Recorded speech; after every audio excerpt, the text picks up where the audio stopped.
More twists, more turns in the Antonio Brown Bucs saga. We have all the latest.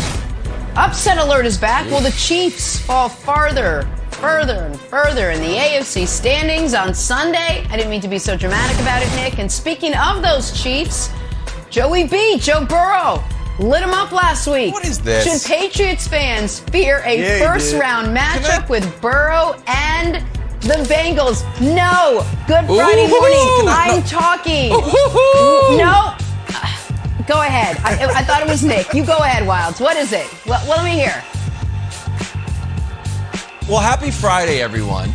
Except our producers, who are getting a little too comfy with Kevin OKW. He's a nice guy. Should Patriots fans be living in fear? Living in fear? Yeah. Like over the next 2 weeks? Oh, boy. That's right. Well, we are going to get to all that feared fray from Kevin Wildes in a second. We got to start out in Cleveland this morning. Broussard's hometown, but will it be Baker's home team after this season? Hasn't been the best year for the Browns quarterback. He'd admit that. Browns reporter Mary Kay Cabot putting this out yesterday that Mayfield was unhappy with the team's play calling and could ask to be traded if things don't change. Well, Baker, never one to back down, took to Twitter to fire back. He said this clickbait. You and many other Cleveland local media continue to be drama-stirring reporters with no sources or facts. Don't put words in my mouth so you can put food on your table. I'm not your puppet, said Baker.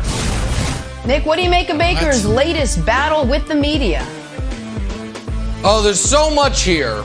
First of all, Baker Mayfield, I understand what it's like to be, to feel like you are a puppet. I have been called a puppet once before. It's not great, so I want to empathize with one Baker Mayfield. However, unfortunately, I can't. And here's why I can't. Because Baker, as unfortunately often is the case, has missed the bigger point.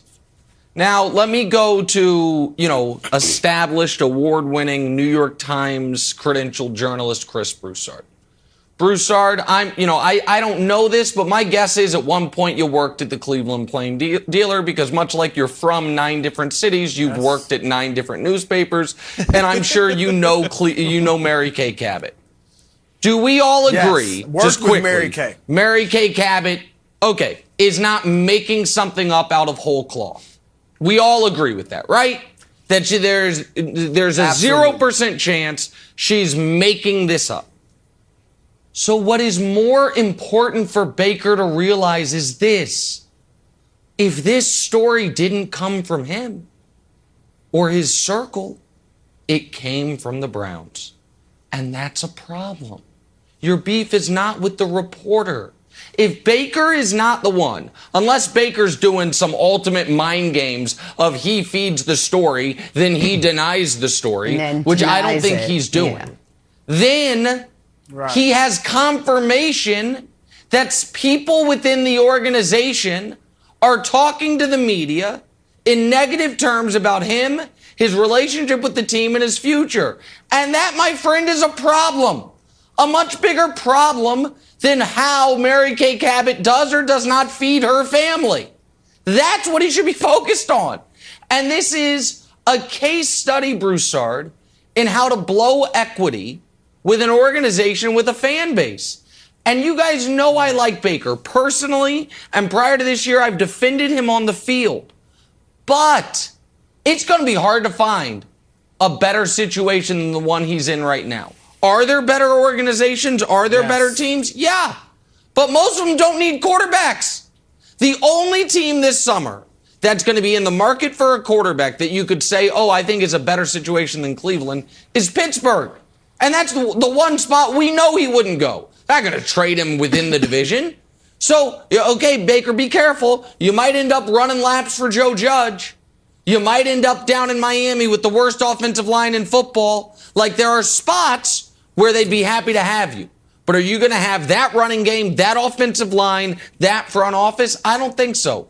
So I just think Baker's missing the point here, and I think he's playing a dangerous game, Broussard.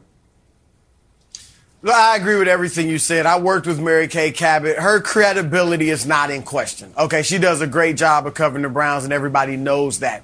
Now, that said, I don't mind Baker pushing back on the story. It's just the way he did it. You drama-filled reporters. Do it with some class. All right, were these reporters making up drama when OBJ's dad called you out? No, they're just reporting what happened. Were these reporters making up drama when you said that Kevin Stefanski's offense got too conservative a few weeks ago against the Ravens, I believe it was? No, they're just reporting what you said. You could have just said, look, there's no truth to a report that I want out of Cleveland. Yes, I'm disappointed that we and myself had a bad year, but I'm looking forward to being in Cleveland next year to redeem ourselves. That's it. Put something out to that effect, and everything is fine. Now, I want to get to this, Nick, and you touched on it. To me, the notion that if things aren't straightened out, if Baker Mayfield is not told that, things will be much better next year, that's what the report said, then he will ask for a trade. That's laughable. All right, because you have to have leverage to demand a trade or even request the trade. Russell Wilson can request the trade. Aaron Rodgers, Deshaun Watson can request trades. Baker Mayfield at this point, when you are in the bottom, 5, 10 of starting quarterbacks in virtually every category this season, you cannot even think about requesting a trade. All right, and the fact is, you said it, Nick, he's in a great situation for himself. Okay, maybe the offense needs to be tweaked a bit, and I'm sure the coaching staff will look at that. Stefanski's not blameless, but he's also not a clown, and he knows what he's doing. All right, Baker wanted Freddie Kitchens. Okay, that's the coach he wanted. So I think he needs to stick with Kevin Stefanski and be fine with that. And finally, Wilds, I'll throw this at you. Baker needs to look in the mirror and realize that, wow, Jarvis Landry was a Pro Bowl receiver, and he had a down year. Odell Beckham Jr. was a Pro Bowl receiver, and we couldn't get it going in 2.5 years, and you see what he's doing now in L.A. Austin Hooper was a Pro Bowl tight end. He's having a down year. And I get that you do have the injuries, and that's somewhat of an explanation. But still, everyone's having down years because of you.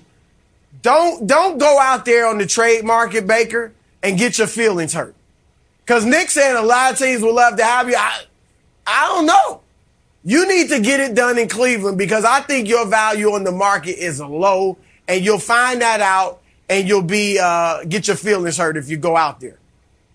Oh, ouch. Okay, so Broussard, I think Baker has a $520,000 problem. Here's why. If I was Baker, I've got a great commercial agent. Whatever my commercial agent is doing out there in the marketplace, they are doing a fantastic job.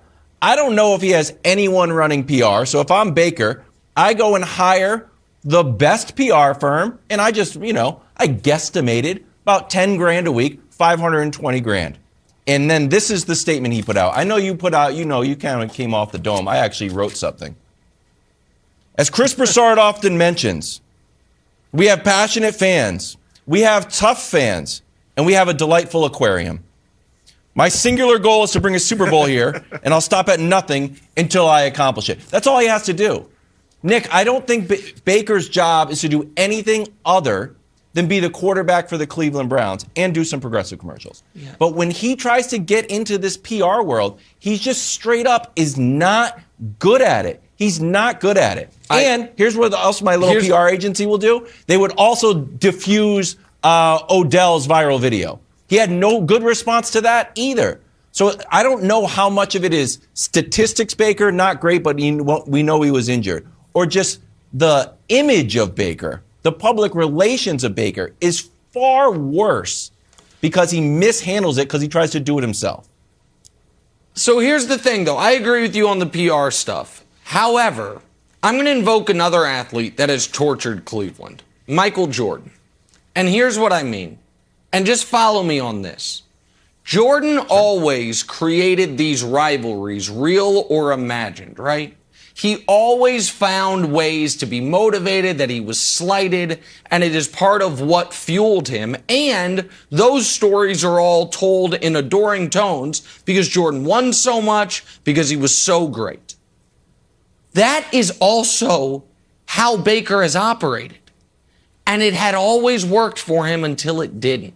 Yes. So when he was at Oklahoma, he's out there, angry at KU, the University of Kansas, one of the worst D1 football programs of the last 20 years. Since Aqib Talib and Mark Mangino walked out of that stadium, they've been awful every year. And he's planting flags and he's doing all this stuff because he needs that edge. He embraced and leaned into, of all the media members to start a beef with or to engage with, the guy who does 3 hours essentially by himself into a microphone with one of the biggest audiences in the world, not great. Then in Cleveland, the guy with the biggest microphone, he writes stuff and he has a daily radio show. Tony Grossi, I'm coming at you. And it all works if you're succeeding. But as soon as you start failing, it looks stupid. And the reason I brought up Jordan is if Jordan's career went sideways and was terrible for a few years, I don't think he would have changed his MO. I don't think he would have stopped with the rivalries and it just wouldn't have been, the story would have looked different. This is how Baker operates. And when you've operated a certain way and it's always worked, it's gotten you Heisman, it's gotten you #1 pick of the draft, it's gotten you the best rookie season, one of them ever.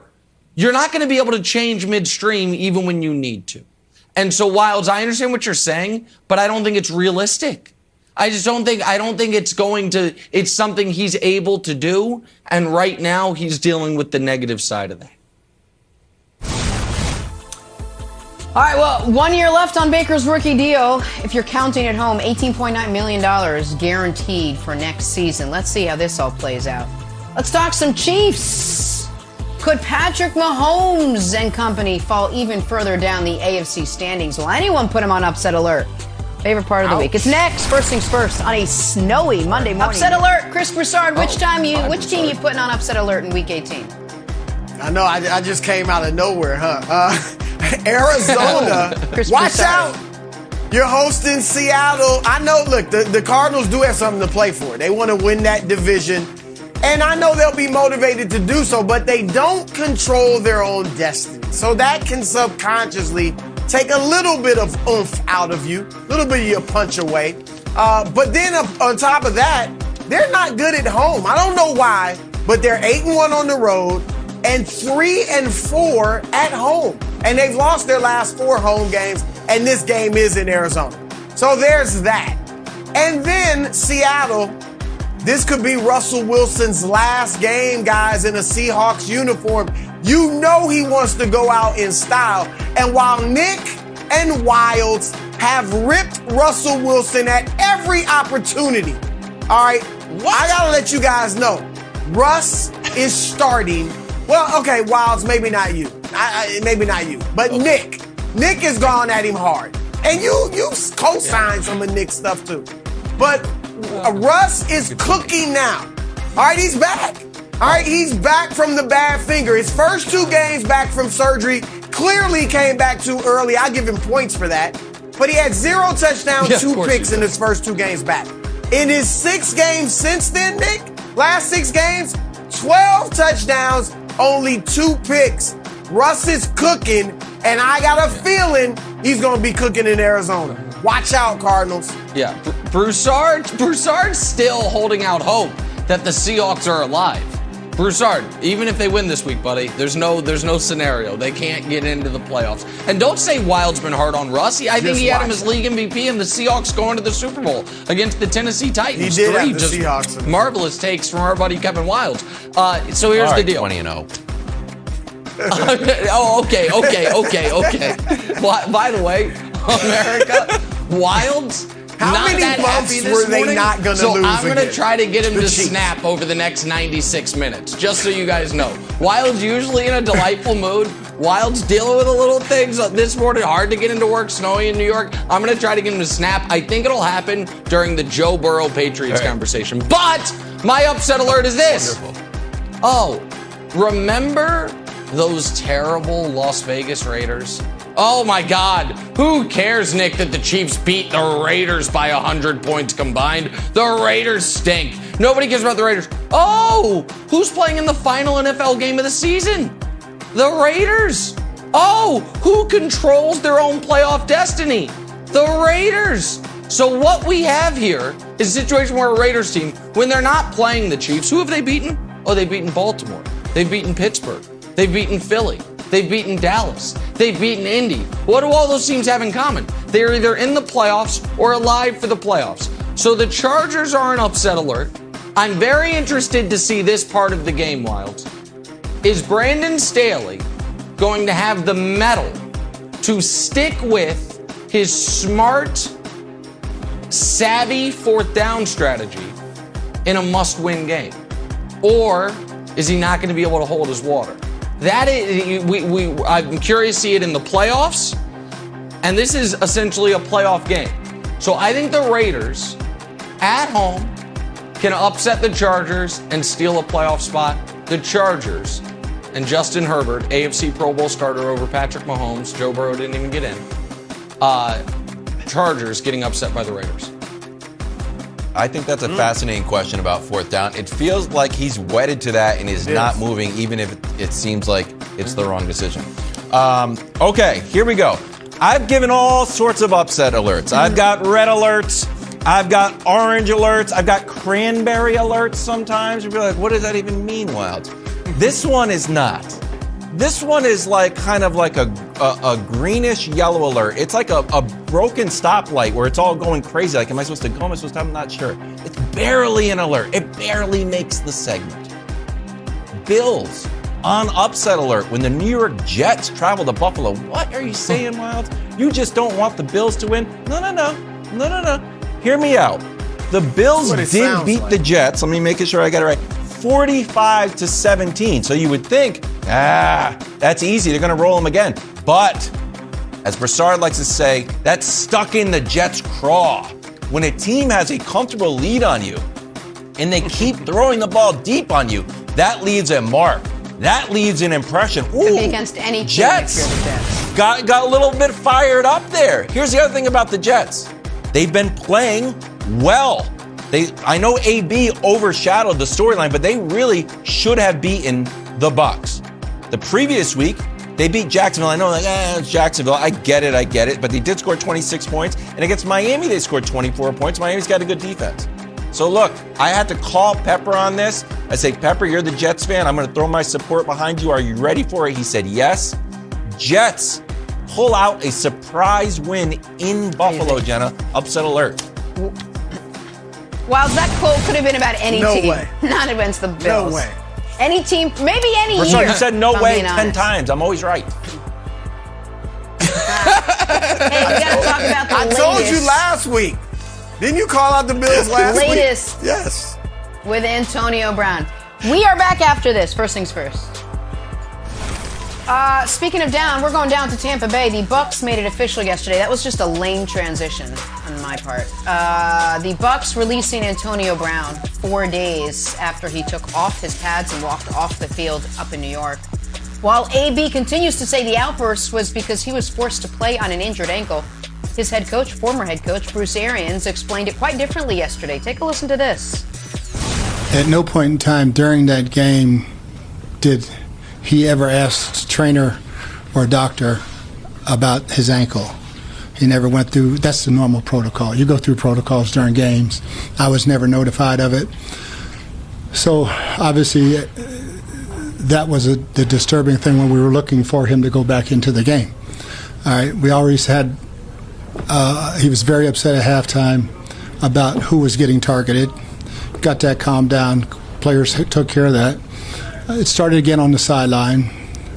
We called for the personnel group that he had played in the entire game. He refused to go in the game. That's when I looked back and saw him basically wave off the coach. I I then went back, approached him about what was going on. I ain't playing. What's going on? I ain't getting the ball. That's when I said, "You're done. Get the F out of here." And that's the end of it. Not sure it is, though. See, Adam Schefter had this tweet yesterday. Last week, Antonio Brown and his agent requested that the remaining $2 million in incentives in his contract for this season be guaranteed for Bucs GM Jason Licht. The team declined to guarantee those incentives. All right, as always, there's a lot here. Broussard, where do you stand on this situation after all this? Well, I think Adam Schefter's tweet is critical. And as you follow all the reports about this, I think what happened is Antonio Brown and his agent went to the Buccaneers before last game and said, look, we want his incentives, as Adam reported, to be guaranteed. The Buccaneers declined. And then during the game, AB at halftime began to feel like, I'm not going to reach these incentives and get my extra $1 million or $2 million. All right. He should have, it looks like he could reach them, especially if he had been able to play this week. But it seems like he felt that way. He, caused the commotion at halftime. There have been reports about that. Bruce Arians talked about it as well. And then that, I believe, is why AB decided not to go into the game at halftime. Bruce Arians then told him to leave, and the rest, we know what happened. Now, you guys know that yesterday I was open to hearing AB's side of the story. All right. You can't believe what he says on face value because of his poor track record. Poor, to say the least. All right. But I was open if he could provide proof. I thought the letter he released, or that his agent, looked like his agent wrote, was fine. I thought it was a good first step. But what AB did after that, Nick, I thought he just took away whatever credibility he may have been able to gain from that letter. He threw it away with the way he behaved on social media. I mean, first of all, he ends up, accidentally tweeting out his bank account number and the routing number as well. And then in the process, he's going after Alex Guerrero, who is Tom Brady's trainer. That is akin to going after Tom Brady, the guy that has had your back more than anyone over the past few years, and maybe the only reason you were even playing in the league the last 2 seasons. Yeah. So you go after him. I just think, Nick, that AB, the last couple days, trying to win this social media war, which some people have believed him and are following him in that, is ridiculous and childish. After the letter, he should have gone to the Players Association or the league and began filing the grievance process. That's how you deal with it if you really have evidence that the Buccaneers tried to force you to play when you were injured. Instead, he tries to win a social media battle, and that's just childish. Yeah. Instead, Occam's razor wins out again. The most obvious answer, the simplest answer is usually the right one. With Antonio Brown, what was the problem? Oh, ego, money, and Antonio Brown. That's almost always the problem. And it is not surprising at all that he was angry, that he didn't think he was getting enough targets, and that's what led to this. And I'm maybe more interested in this story than the average sports media member, maybe than the average sports fan. But it's because it's a bit of an allegory to me in a bad way for where we are societally on when you have conflicting stories or conflicting viewpoints where we have no ability whatsoever, or some folks do, to add context, credibility, or history to the equation. I've got to admit, Wilds, I was taken aback and disheartened, to say the least, at the number of people who wanted to take Antonio Brown's side. And I'm not talking about Broussard. Broussard said very clearly, I'm open to seeing if it's true. But the folks who read Antonio Brown's statement and immediately started going after Bruce Arians. And the reason I was disheartened by it was because it was another, to me, piece of evidence that equity, credibility, a track record for some is totally meaningless. Some folks tried to make this a race thing of you have an older white man screaming at a young black player, which I will listen to those types of arguments very often.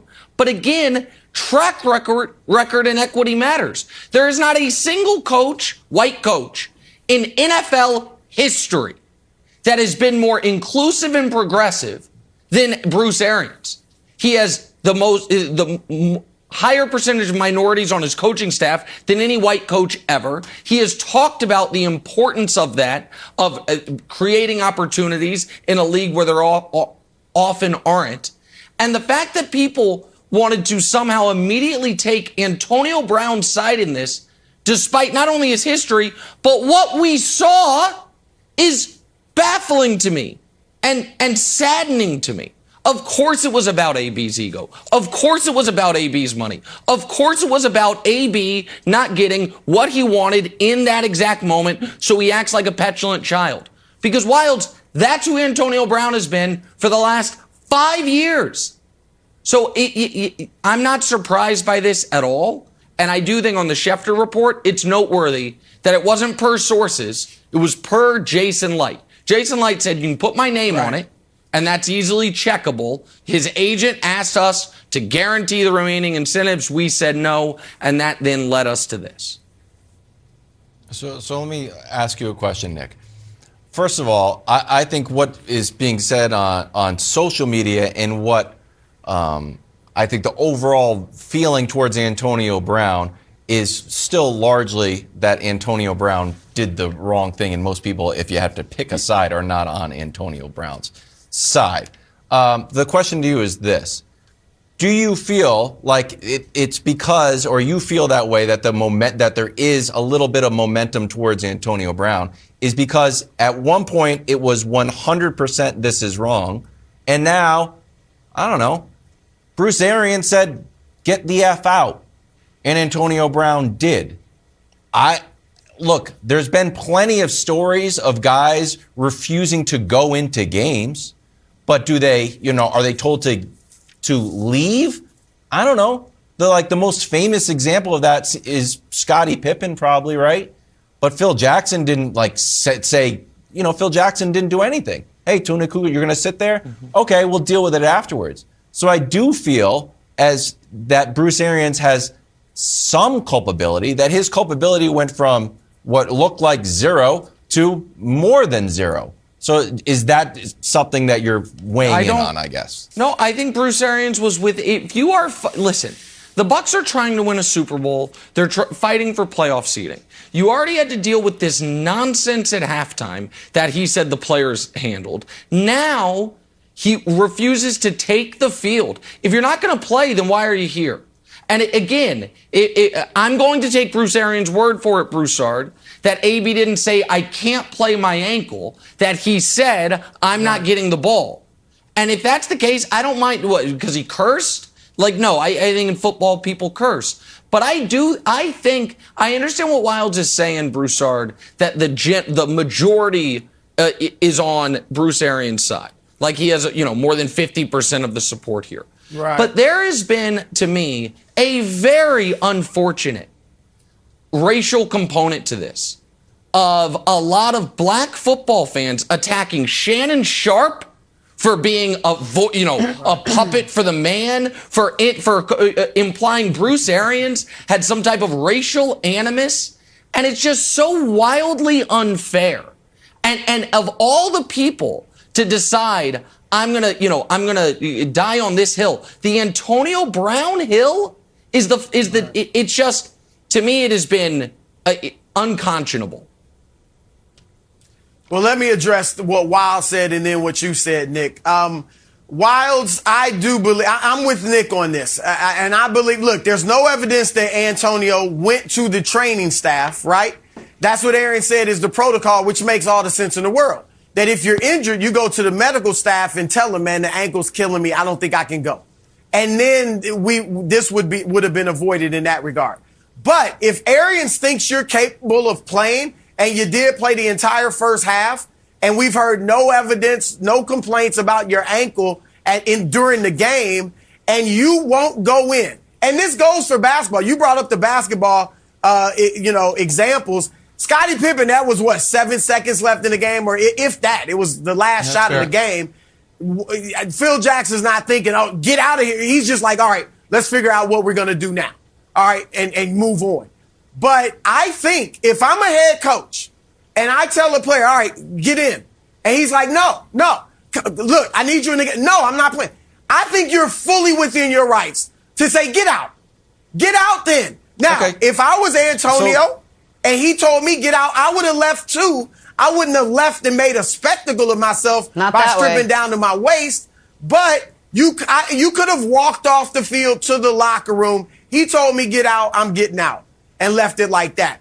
Now, what you're saying about the racial element, yeah, look, Antonio even played into that as well. If you look at the letter, when he used the term animal, he said they tried to cage me up. He knows what he's doing. He knows what he's doing. And this was not, look, there's plenty of times, and I've called out, you've called out, when we see racism. Every single incident is not about race, though. This was just a brother acting foolish. Period. The end. It wasn't about race, and people need to stop calling it about that, because as we all know, when you call out little silly things like this that aren't racial, that takes away the credibility of you calling out something that really is racism. This wasn't that. Well, does anyone think this is the end of it? No, I'm sure today more will unfold. There'll be more light shed. Hey, a little earlier, Nick promised he was going to get Wilds to snap today. Is it going to be next when we talk some Patriots Bengals? Yeah, let's have fun. I think that maybe. Would be fun. This is First things first. We are back talking the Cincinnati Bengals. Underdogs Sunday versus the Browns. Probably because Joe Burrow's going to sit out, get a little bit healthier for the playoff run. Knees bothering him, pinkies bothering him. So with Burrow sitting, a Cincinnati loss Sunday likely means a first-round matchup against Mac Jones and the Patriots. Kevin Wilds. We got Greg Jennings with us this morning. Greg, good to have you. Nick, I want to start with you. Are you surprised the Bengals would opt for a likely matchup with the Patriots by sitting Joe Burrow? Wow, what an insult. And listen, I am delighted Greg is here, and I would love to throw this to Greg, but I have to throw it to Kevin Wilds, because I have heard so much about farm animals and about gap years and about dynasties. I've heard so much about it this year. And now what do we have? We have a team whose quarterback has never been in the playoffs, whose head coach has never been in the playoffs, who, if they win, they avoid New England. They play either Indy or the Raiders or the Chargers in round one. But if they lose, as long as we are assuming the Bills are going to beat the Jets, which I think they're assuming, I know you believe the Jets could win, but let's just assume the rest of the day goes about right. They are opting into inviting Bill Belichick into their stadium for the playoffs. And one would think that is crazy. One would think, why? Do they have access to the playoff seedings? Do they have access to the standings? Do they know how the rules of the NFL postseason work? And if the answer to those things are yes, then there's only one logical conclusion. That Zach Taylor thinks, despite how great Bill Belichick is, Mac Jones is such a liability, is such a non-factor, that they're fine opting into playing him. Or they're just being totally irrational. Or the Bengals don't know what they're doing. I couldn't believe when I saw this. It was Bengals resting guys. Bengals resting Joe Burrow. They are clicking yes, please on the would you like to play the Patriots in the postseason button. My oh my friend. That's got to, for your, plus-sized ego, that's got to be quite the hit to it, my friend. Just quick question for you. Because it is difficult for me to look beyond the Dolphins. As you know, not only the New England Patriots team, but the fan base, we look at 1 week at a time. It's like going on a first date and be like, imagine what our grandchildren will look like. It's too hard for us to even imagine, and it's also inappropriate. Question for you then. Have you ever called for a coach's job on this show? Have you ever said, this person probably deserves to be fired? I'll answer it for you. The answer is yes. Yes, of course. Several. And this year, you've had Cliff Kingsbury in your sights. Has Zach Taylor been in your sights as well? Have you said Zach Taylor, maybe the Bengals want to lose and then they can get rid of? You have, correct? Well, I don't know if I've said they want to lose, but I have questions about Zach Taylor. Yes. I have questions about Zach. And that's because, Greg, you know what? Nick thinks Zach Taylor makes poor decisions. And if you want to invite Bill Belichick into Cincinnati, well, I would say that is a poor decision. Not only because Bill Belichick, and again, this is very difficult for me, Greg, because I am so laser focused on Miami. But if Zach Taylor wants to invite Bill Belichick in, I do not think that they will be able to run the same playbook of Joe Burrow to Jamar Chase that they ran on the Ravens and then ran on the Chiefs when they gave up a 4th and 23rd, was it? 3rd and 23rd? That's not going to happen against the number 1 defense in the league. And just a little added bonus, there was a little when we were taping, not we, but they were taping something for like a YouTube video and the Cincinnati was complained about that. Remember that story? That is still stuck in my craw. Spygate Part 3. So, Spygate Part 3, we call it still. Regardless, Greg, I am not worried about Cincinnati. I am 100% focused on Miami. But I do think it is a bad decision by Zach Taylor if they think that they can want to invite the Patriots in. I completely disagree. I completely disagree. If you have an opportunity to get some guys healthy and some guys are banged up, you can't focus on who you're going to be playing in the first round. You have to rest those guys. This is your franchise quarterback. These players have you in this position of winning the AFC North and potentially getting an opportunity to compete for a Super Bowl. What do you need to happen in the final week of the season to derail that? An injury. You're not gonna put that at risk. And so Zach Taylor's not looking into the future saying, "Oh my goodness, if we win, we can play the Colts or we can play." No, you understand all those scenarios, but what's most important is that you have healthy guys that have contributed and are valuable to what it is your success rides on. Period. And that's the arm of Joe Burrow. That's the play of Jamar Chase and all the rest of these guys, T. Higgins, and we can go on and on and on. But to say, oh my gosh, man, he's opting to play against Bill Belichick. Look, no, I don't think any coach in the National Football League would raise their hand and opt to play against Bill Belichick in the postseason.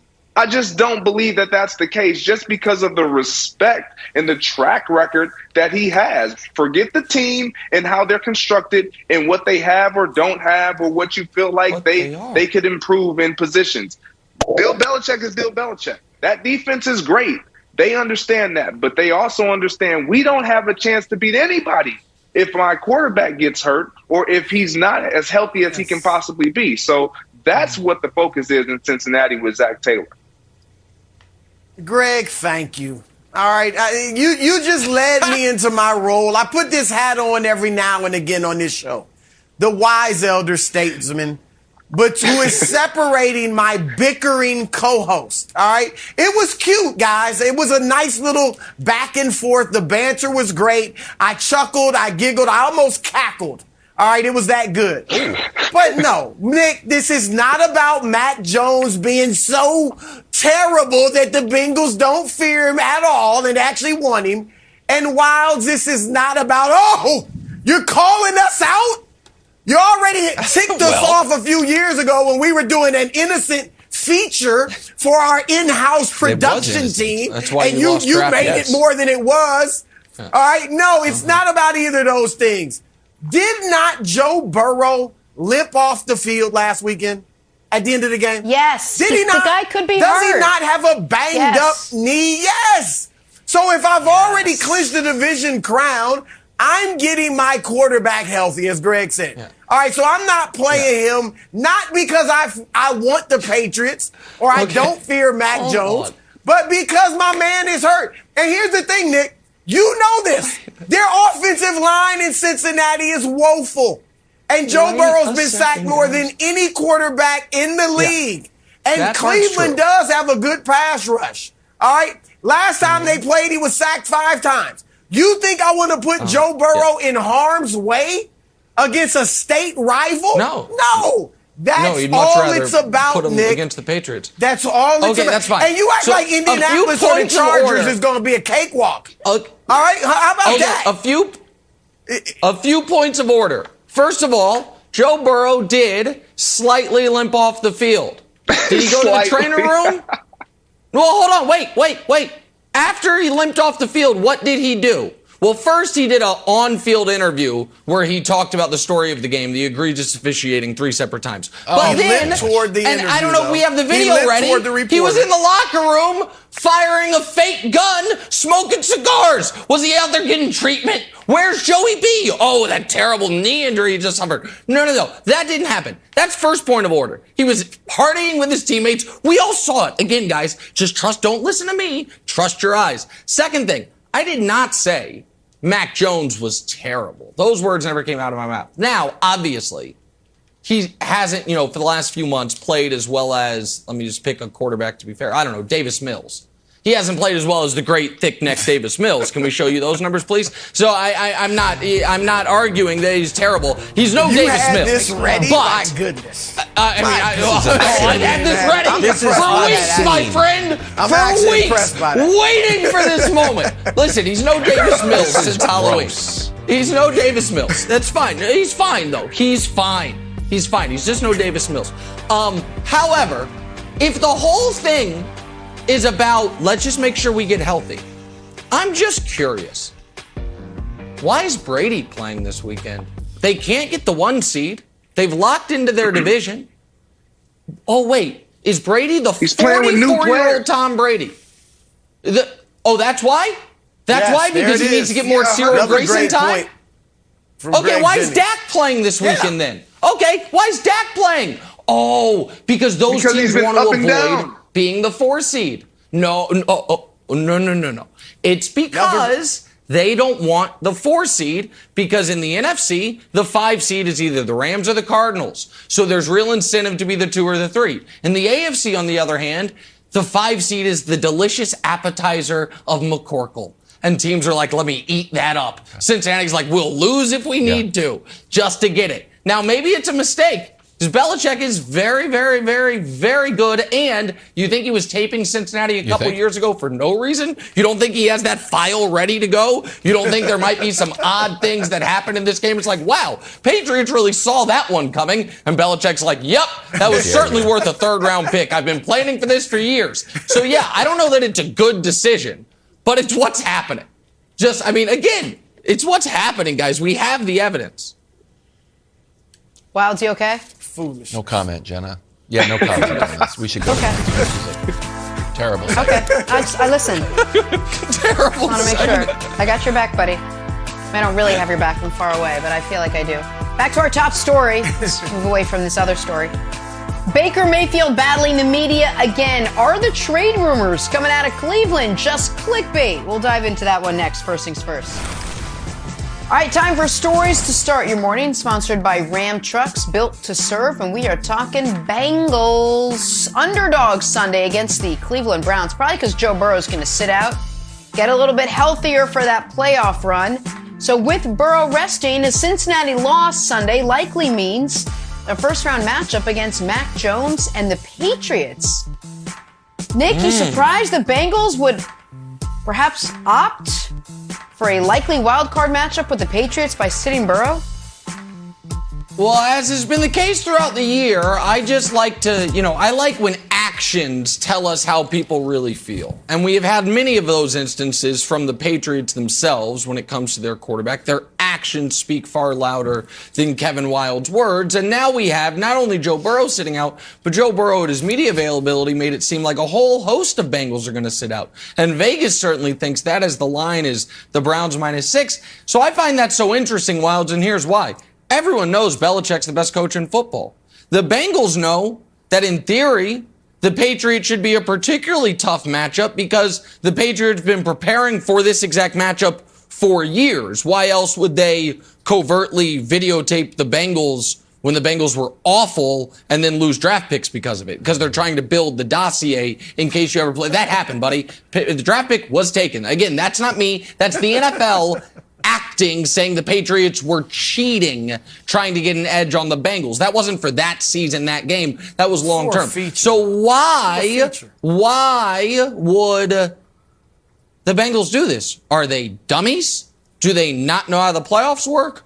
Or are they saying, yeah, no matter how good the coach is, no matter how much surreptitiously obtained video you have of us, you're still starting McCorkle. So we don't think McCorkle can win a road playoff game, so sign us up. We'd rather play him than the Colts. We'd rather play him than the Raiders or the Chargers. We want McCorkle. At least that's how my brain sees it. Tell me what I'm missing. Okay, of course. Well, you're missing a few things. And first of all, Broussard, let me just say that this is very difficult for me to do because much like the Patriots themselves, I am laser focused, two lasers, zoom on Miami. We don't look ahead to Cincinnati until we're literally on to Cincinnati. Right now, we're on to Miami. So just laser beams at Brian Flores and the Miami defense and Tua. That's it. That being said, I think the exact opposite. I think Zach Taylor and the Bengals say, ooh, imagine if we have to play the number one scoring defense in the entire NFL and the offense led by TBG, who fresh off of a national championship, we know this guy can play well in the big moments, will have his first chance to win a playoff game in this very stadium. Ooh, we better rest all of our guys so we're at full strength when the baby goat comes to Cincinnati. That is the more likely take, Nicholas, not that they want Bill Belichick. Broussard, but if no they win, team wants they wouldn't to play be the playing Patriots. them. If they win, they're the 3 seed. Then they should. They want to rest.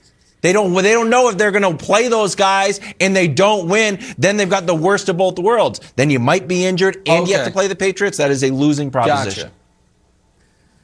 All right, Nick, I got to say this, Nick. Longtime journalist, in the interest of fairness, I'm not saying you're wrong, but in the interest of fairness, the Patriots videotaping the Bengals sideline, it was just for a feature.